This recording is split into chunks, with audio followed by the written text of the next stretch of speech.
Hey guys, welcome to English class for today. We're going to be doing two major things today. No spelling this week, okay? Because it's a short week, so we don't have time for a quiz.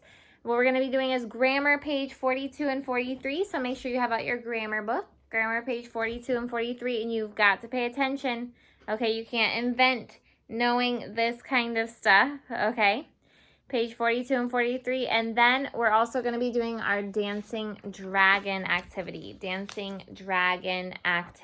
Okay, so let's get started today. Look what it says on page 42. What we're learning, you guys, is we're still learning how to form plural spellings. Okay, for instance, we learned last week that normal words, all you need to do to make them plural from singular is add an S, okay? Teacher, teachers, right? Ball, balls. Student, students. You just add an S, right? We also learned that if you can look at page 41, you can see it, but also make sure you know that if it ends in CH, SH, X, S, or Z, you add an ES. So, for instance, if you say bus, buses is your new one, right? B-U-S-E-S. If you say, let's say catch, catches, C-A-T-C-H-E-S. Okay, and we're going to help you remember that today. Box, boxes, B-U-X-E-S. Now we're learning more rules today. What if something ends in, I'll show you right here. We're learning 3 rules today. What if something ends in Y? Okay, what if something ends in Y and it has a consonant in front? Something ends in Y and has a consonante in front, not a vocal. You take off the Y and add I-E-S. Okay, so look what it says. Daisy, like the flower, or hermana Daisy, la mamá de Scarlet, right? But we don't need to make her plural, so it's just Daisy the flower. D-A-I-S-Y is singular. We take off the Y and add I-E-S. D-A-I-S-I-E-S. Okay? But if I have something that ends in EY, like let's say galley, it's part of a ship, that ends in EY, there's no consonant in front of the Y, there's a vocal there, there's a vowel there, you just add S. Okay, so you have to be really careful when you see the words that have a Y, make sure it has a consonante in front. So look at think A. Try baby. Baby has a consonante in front of the Y. How would you make that plural? You take off the Y and add I-E-S. Go ahead and try it. And I'll show you if you're right. Baby.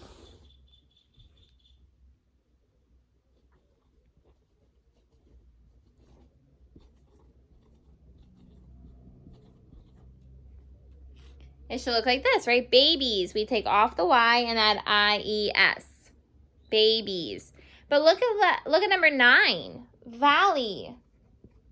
Okay, remember what I told you. Be careful. It has the vowel in front. So how do you make valleys? Just add an S. Okay, so you got to focus on that. Okay, what if a word ends in F-E? What if a word ends in F or F-E? F or F-E? You take off the F or F-E and add V-E-S. Okay? Take off the F or F-E and add V-E-S. F. V-E-S. Knife is cuchillo. Knives is cuchillos. Plural, okay? Knife with the F-E. Take off the F-E and add V-E-S. Okay? Where are you going to practice that one? Look at, I want you to see number 6. Number 6. Number 2 and number 3 do it too, but I want you to see number 6. Calf is a vaca, a baby vaca, a vaquita, I don't know. Calf, okay? We take off the F and add VES, calves. Okay, that's for number 6. And then the last rule for today is something that ends in O. Normally a noun, but this is a verb and it also ends in O and does the same thing. Go. You just add ES. You don't take anything off, you just add ES. Something that ends in go. Goes. Add ES. So look at number 5, echo. Echo ends in O, so what do? You add ES. Echoes. Okay, and those are your spelling rules for today. So, I just helped you with Think A. Look at Think B. Complete the paragraph by writing the plural form of the noun in parentheses. So look at the first one. My poor board is dying. Space telescope. So you just have to add telescopes. What do you do on that one? You just had a what? S. Okay, you're just reviewing all your rules. But go down to the one that says body.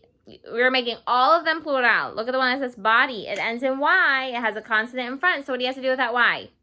Take off the Y and add IES to make bodies. Okay, so go ahead and make all of those plural. Then look at right C. Write an interrogative sentence. What is an interrogative sentence?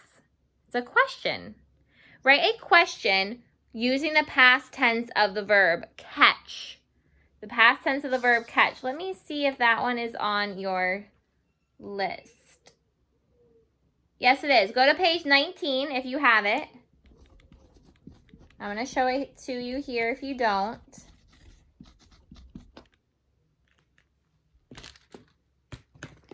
Caught is the past. Okay, catch is like agarró. Agarrar. But caught is agarró or agarraron, okay, because it's the past. It's the pasado, caught. So make a question using caught, okay? Now look at page 43. Look at page 43. Now there's just some special words that you need to know. That you don't add S, you don't add ES, or anything to make them plural. And they're all here, they're here in your book that you need help with. So I'm not going to write them on the board because here they are in your blue box. So look at your blue box. To form the plural of some nouns, the spelling is completely changed. For example, look at the first one. Man, hombre. You don't say mans. Look at all those mans over there. No, you don't say that. You say men. All the men are playing basketball. Look at them play. Not mans. Man is men. Repeat that after me. Man, men. So say one man, two men. Child is the same thing. Child, niño, right? One child, two childs? No. Children. It's not children's, Francesca? No, it's not children's. Tampoco. It's children. Okay? No S at the end. So say it with me. One child, two children. Foot. Pies, right? Pie. 1 foot, 2 feet. Mouse. It's like a raton. I don't know exactly what mouse is because rat is raton. But anyway, mouse, mice. 1 mouse, 2 mice. Goose, geese. Woman, women. Say that, women, not woman. Women. Not women's, women. Say it with me. 1 woman, 2 women. 1 woman, 2 women. Ox, those are buey. Oxen. Tooth, diente. Teeth. Or some of them just stay the same, if you can believe it. Look at this one. Sheep. It's not sheeps. It's just sheep. Deer. By the way, sheep is oveja. Deer is venado. Deer. It doesn't say deers. It's just deer. Moose. Moose. Trout is a type of fish. Trout. And salmon, another type of fish. Just salmon. Okay? So, look at Think A. Complete each sentence by writing the plural form of the singular noun in parentheses. Some farmers in India use ox. Now you need to make it plural. Look up in your box. It's oxen. Okay, so just look up your box and use all of them. I mean, look at all of them and fix them. Look at Think B. Use proofreader marks SP to mark misspelled words. Find any that are misspelled, like tooths. Tooths doesn't exist. It's teeth, you guys. So put an SP above it, like this, to tell me that you know it's spelled incorrectly. That you know it's spelled incorrectly. That's all you have to do. Okay? Look at Think C. Don't do Think C. Cross it out. And don't do Remember D either. We're not going to work on that today. Okay? So focus on your spelling rules. Let's think about them again. You've got your blue box for all these, and then on page 42, don't forget, if it ends in Y but it has a consonant in front, you take off the Y and add IES. If it ends in F or FE, you take off the F or FE and make a VES. And if it ends in O, you add ES. And the ones from last week, don't forget, most of them end in S, but if it ends in CH, SH, X, S, or Z, you add ES. Okay? Let me know if you have any questions. I'm glad to help. Okay, now we're going to be talking about China. Take out your Dancing Dragon page. It's easy today what you need to do with the Dancing Dragon page. But first, I want to read to you why we're doing a Dancing Dragon page. Okay? The Dancing Dragon represents the new year. Año Nuevo. How do you guys celebrate New Year? With, what are they called? Cohetes, right? You guys go out there and you guys have a party with all your cohetes, your fireworks, right? That's how you celebrate New Year. That is your culture. That is your tradition. The Garifuna, they do the same thing, but do you know what they also do? They go from house to house asking people for forgiveness, for perdón, if they've done something to offend them for the year before, so that they can start out the new year with everyone happy with each other and in unidad. That's your culture. So what's the culture of the Chinese for New Year? Listen to this. It says the Chinese New Year begins on the first day of the first lunar month. So it's not like us. You're going to learn that in the video today. It's not our January 1st. It's a different day. The dates for Chinese New Year can go from either January 21st or February 19th. It depends on the moon. The celebration is also called the Spring Festival. The Spring Festival began in ancient times as a time when China's farmers gave thanks for the rich land right before the spring planting season. Okay, so it was for spring, it was for primavera. To give thanks for the land. Not thanks to God, though, because they don't believe in God. That's really sad. Today, the Chinese New Year is a time to pay off debts. So they pay deudas. They settle disputes. That means they make peace with each other. And they make a new start. During the festival, family and friends exchange gifts. Okay, so you get gifts on New Year's in China. You get cakes, candy, and oranges, naranjas. Children receive money in little red envelopes, little red sobres. You receive money. Woohoo, let's go to China, yeah. Families clean their homes and hang good luck banners, okay, suerte banners in front of their home. So, see, they don't believe in God, you guys, so they have to believe in suerte. Do we believe in suerte? No. Suerte is like saying that the universe is going to help you get everything that you want in life. But who helps us get things in life? Who gives us things in life? God. So we don't believe in suerte. You're going to hear that a lot today. Suerte is luck. L-U-C-K. You're going to hear that in the video today, but we don't believe in that, you guys, because we believe in God. And God doesn't need luck. God is muy poderoso, right? Okay? Families clean their homes and hang good luck banners in front of their homes. So they have to clean, too, for New Year's. They also have a parade led by a dragon and lion dancers. Students make... So that's what we're going to see today, a dancing dragon. So what you're going to do, guys, is you're going to get ready for your video. We're going to cut out these squares because you're going to make a video tomorrow telling me all about China's New Year. Because today you're going to be learning about the Spring Festival with the Dancing Dragon. Tomorrow you get to learn about the Lantern Festival. That's how they end their Chinese New Year. But you're going to see it on the video today. So cut out your squares. You're going to color them.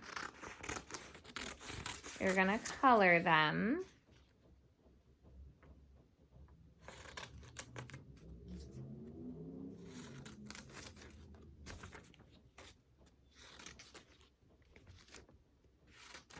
Okay. The order doesn't matter except that I want the dragon in front and the celebrate the new year behind it. Okay, then the rest of them, you can just pick it up how you want to. Make sure you color them. And then let's go through them because in your video, watch what you're going to do. You're going to explain to me all of these cards. Okay, so I'm going to explain them to you right now. But then when you watch the video today about the New Year's, you're going to write one thing that you learn on each card. One thing here on the back. One thing here, one thing here, one thing here, one thing here. So that tomorrow when you're explaining to me the Lantern Project, and tomorrow in your video when you're explaining to me the Lantern Project that you're going to do, and the Dragon Festival, you have stuff to tell me from the video that you're going to watch today. So, like I said, they celebrate New Year's with a dragon in the Spring Festival first to celebrate their New Year. Look what it says. People put on new clothes, clean their houses, and hang up good luck banners. Okay, we don't believe in luck, but that's what they do.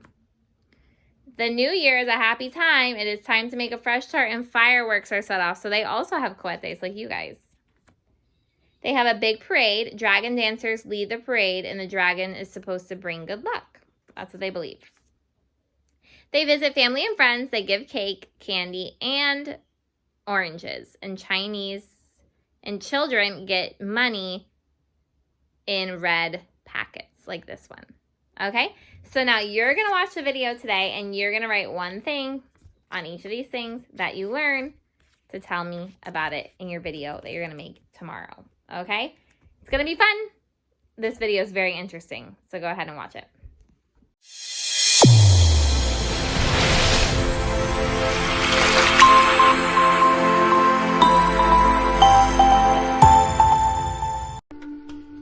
You are in the place of learning Chinese New Year facts for kids.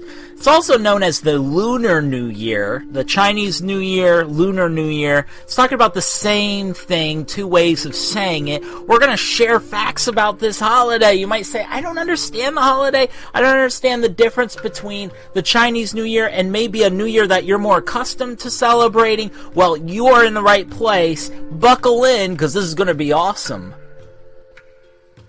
It's interesting. Different cultures have used different calendars through the years.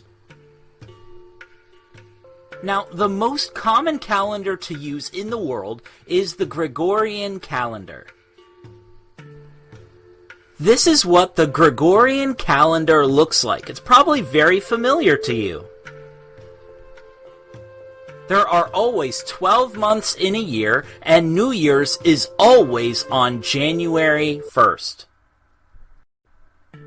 Now here is the Chinese calendar. The Chinese calendar is very different than the Gregorian calendar.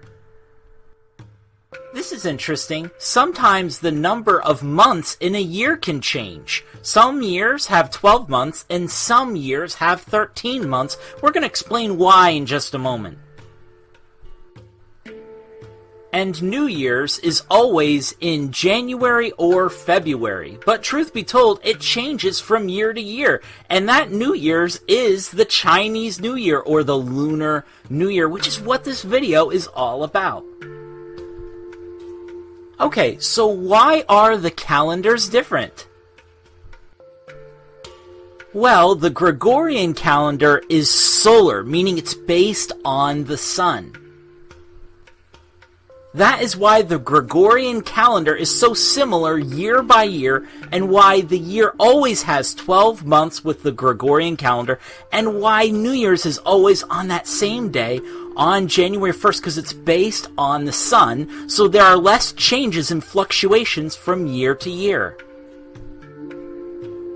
The Chinese calendar is lunisolar, meaning it's based on the sun and the moon, which is why it can change a good bit from year to year, because it's not just based on the sun, it's based on the moon as well.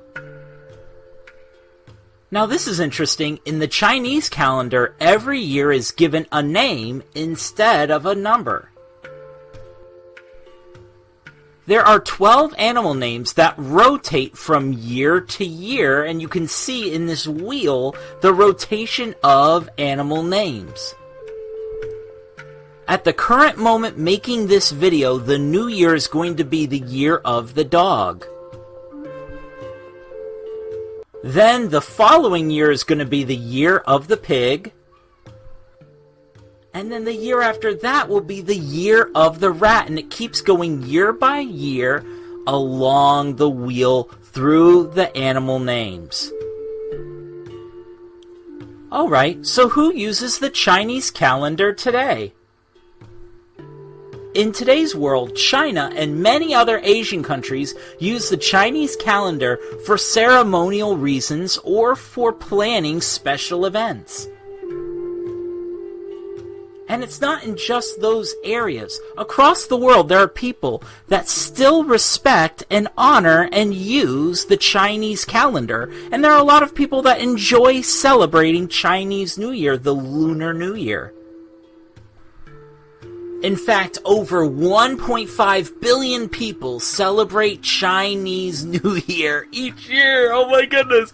Over 1.5 billion people. Now, some facts about the holiday itself. The full celebration lasts 15 days. 15 days! It's not just a one-day deal here. Chinese New Year is a huge event, a celebration that lasts 15 days. It begins with a reunion dinner on New Year's Eve with the whole family, and ends with the Lantern Festival on the 15th day, which the Lantern Festival, oh my god, is so beautiful, so awesome. We're going to share more about that in just a little bit. Those 15 days are so important because it's not just a celebration of the new year, but of a new season. That's why it's also called Spring Festival. In China, this time of year is the beginning of spring. So this holiday really has three names: Chinese New Year, Lunar New Year, and Spring Festival, the beginning of a brand new season, the season of spring. Now, if there was one word that marked this holiday, it would be the word luck. Almost every tradition in the Chinese New Year celebration goes back to luck and getting good luck in the new year. For example, the dragon dances are thought to bring lots of good luck to the community. It is thought that the longer the dragon dance, the more luck that will come to the people participating and to the community where the dragon dance is happening, because dragons are thought to bring good luck. Other traditions that are thought to bring good luck in the new year are lucky money envelopes, which are always red. Red is the color of luck in China. And they put money inside and they're supposed to be lucky envelopes. Cleaning your house. That's interesting. Cleaning your house. Everyone loves a clean house. It's meant to sweep away any bad luck.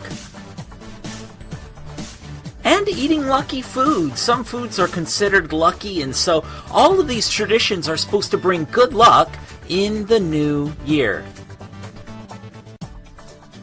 It all ends with the Lantern Festival. The lanterns are, of course, always red, and they're hung up symbolizing people letting go of their past. And oftentimes people will buy a new lantern that they will hang up in the next year as a symbol of the hope of the upcoming year, that they will have good fortune and that it will be a wonderful year for them. Thanks for watching this Homeschool Pop video on Chinese New Year, the Lunar New Year, the Spring Festival. We hope it was informative and that you enjoyed learning more about this fascinating holiday. What was your favorite fact? Let us know in the comments section below. We would love to hear from you, and we hope to see you next video.